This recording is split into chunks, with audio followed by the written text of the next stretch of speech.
Hello and welcome to another installation of All Things Wetland Plants. I'm Betsy Bultema and this is Jen Gilrich. We're here to talk to you today about the National Wetland Plant List and indicator status ratings. I'm going to first talk about a brief history of the NWPL and indicator status ratings, and then I'm going to do a brief interview of Jen here, who's been working in support of the NWPL for the last 6 years or so. So first off, the first national list of plants that occur in wetland was developed in 1988 and managed by the Fish and Wildlife Service. In 2006, management of that list was taken over by the Army Corps of Engineers, and the list became known as the National Wetland Plant List. Species on this plant list were gathered by review of floras, the literature, and most recently through a national and regional review process. The National Wetland Plant List is used for a variety of reasons. First and foremost, in wetland delineation under the Clean Waters Act. It's also used for wetland conservation provisions under the Food Security Act, and wetland restoration and creation projects. Since 2006, the list has gone through a number of revisions that include updating plant names to updating to current plant names, as well as updated indicator status ratings. An indicator status is assigned to each plant on the NWPL, and indicator status simply means the likelihood that a plant occurs within a wetland. We have 5 categories. We have which are obligate, facultative wetland, facultative upland, and upland. And you might think about it, on one end you have upland plant species that can't tolerate wetland conditions. On the other you have obligate plant species which are almost always found in wetlands. In the middle are your facultative categories along that gradient. So the definitions real quickly. Obligate plant species almost always occur in wetlands. Facultative wetland species usually occur in wetlands, but can occasionally be found in non-wetlands. Facultative species can occur in both wetlands and non-wetlands. Facultative upland species usually occur in upland areas, but can occasionally be found in wetlands. And your upland rating is for species that rarely occur in wetlands.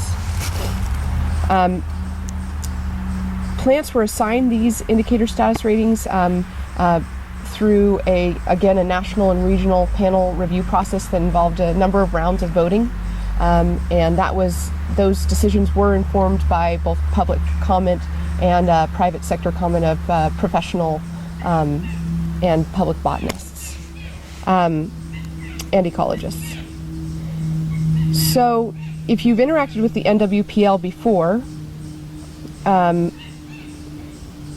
you may remember that there's frequency-based definitions as well, and I'll go over what those definitions are shortly, but we're retaining those definitions only for challenges to the rating of a plant species. So those ratings are obligate plant species are likely to occur in wetlands greater than 99% of the time. The likelihood of a fac-wet species occurring in a wetland is 67 to 99% of likelihood. For a fac species, facultative, 34 to 66% likelihood of occurring in a wetland. And for a facultative upland species, the likelihood is 1 to 34%. Finally, the upland plant species has a likelihood of occurring in a wetland of less than 1%. We're switching more to these qualitative definitions for the NWPL simply because the frequency-based definitions imply that there's been some sort of background research or sampling of these plant populations where they occur in wetlands and non-wetlands, and that simply is not the case for most of the species on the National Wetland Plant List. One more thing I'll mention is that the NWPL is split by the 10 Army Corps regions. So if a plant species occurs in more than one of those regions, it's going to have a separate indicator status for each of those regions. So that's all I have to say. Now I'm going to switch over and do a short interview of Jen here. Thanks for being with us, Jen. Sure, my pleasure. So these questions are helped to clarify based on questions that we've encountered, emailed to us, and things that might help clarify just that simple background that I just gave you guys. So hopefully this helps. So why is a plant species that's rated upland on the plant species or on the NWPL at all? I thought it was for wetland species. Right. So only species that have at least one wetland rating in one region where they occur are on the plant list. A species that's rated upland in all of the regions it occurs is not on the plant list. But I guess the example that comes to mind is Norway maple.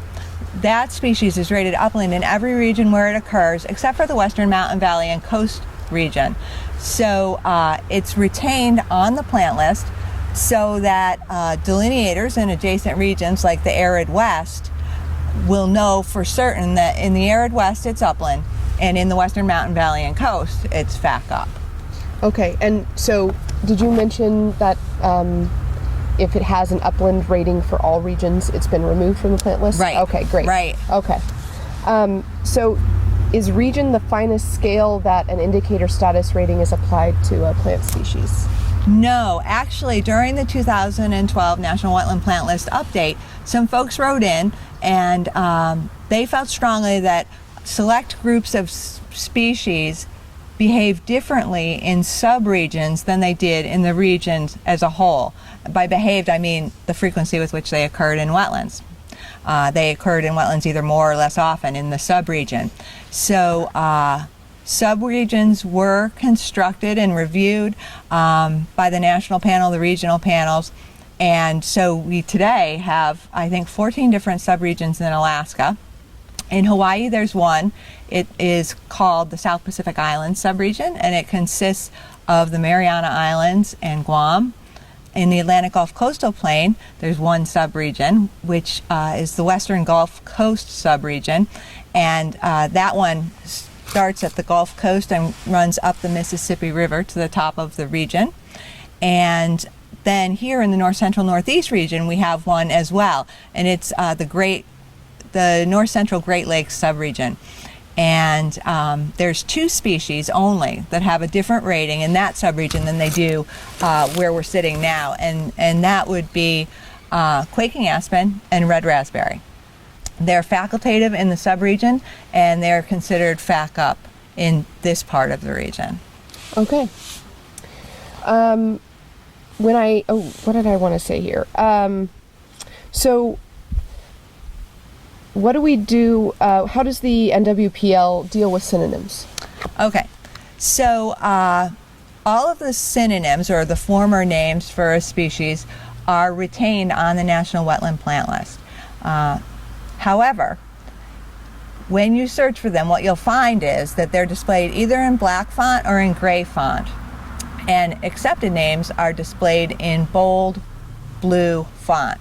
And so if you type a name into the search bar and your species comes up in black or gray, you just click on it and you'll be redirected to the currently accepted name for that species. So I guess an example is Populus fremontii. When you click on that, it's in black font, you click on it and you automatically get redirected to Populus deltoides. Okay, great. So when I have a plant species and I go to the website to look it up and I don't find it, why might that be? Oh, there could be a number of reasons for that. The search bar, it's kind of cantankerous at times. One common error we find is that folks will put two spaces between a genus and a species, and that results in a search error. When you're searching by scientific name, I find it's best to just type in a portion of the genus, and so if you type in POP and then hit return, you will have all of the species in the genus Populus come up. So less is more when it comes to searching by scientific name. Another problem we have is with common name searches, because each plant species only has one common name in our database, where in reality a species may have many common names. And so if you search in the search box for box elder, it will say, I'm sorry, couldn't find that species. And the way to get around this is if you must search by common name, but I don't really recommend it because it's difficult. It's difficult to find the exact thing that you're looking for. But you have your search bar where you type in the name, and then underneath it says scientific or common name. In the drop-down box, select common name. And then beneath that, there's another drop-down box, and it says exactly or that contains. Pick that contains. So then if you put a general common name for a genus in there, it will return all of the species that have that word in their name. So if you type in maple, it will return everything with the word maple in the name. And that's how you would eventually get to the species you're looking for, Acer negundo. Okay. So I've done my wetland delineation and I've keyed out to variety or subspecies. How does the NWPL deal with those kinds of things? The lowest level that taxa are rated at is the species level. Species or infer-specific taxa no longer have ratings on the plant list. So what we found was it's too difficult, especially in the field, for most people to key something out to a variety or a subspecies. So you can just stop at species. Okay. So are varieties and subspecies not listed on the NWPL? Nope, they are on there. They're listed in gray, and when you click on one, you'll be redirected to the species. Okay, great. And so let's say it's at the end of the day and I only have a genus. I haven't keyed to species. Is there a rating for genera on the NWPL? No. You have to key to species to get a rating. So you have two choices. You can collect the plant, take it home, and key it out later, or and then adjust as necessary. Or if you can also collect it and take it to a local expert or a botanist if you find that you just feel like you're not coming up with the correct species. You can take it to a local expert. The other thing is that we did a study where we looked at, our team at Krell looked at calculating, using the wetland vegetation formulas, whether or not hydrophytic vegetation was present using 100% cover in a plot, and then using 90% and 80%. And what we found was using 80% of the cover in the plot produced the same rating as using 100% of the cover. And it's highly recommended by the National Technical Committee on Wetland Vegetation, who reviewed the work. It's recommended that species with the smaller percentages of cover be dropped first if you have to drop a species, if you can't identify a species. It has no impact on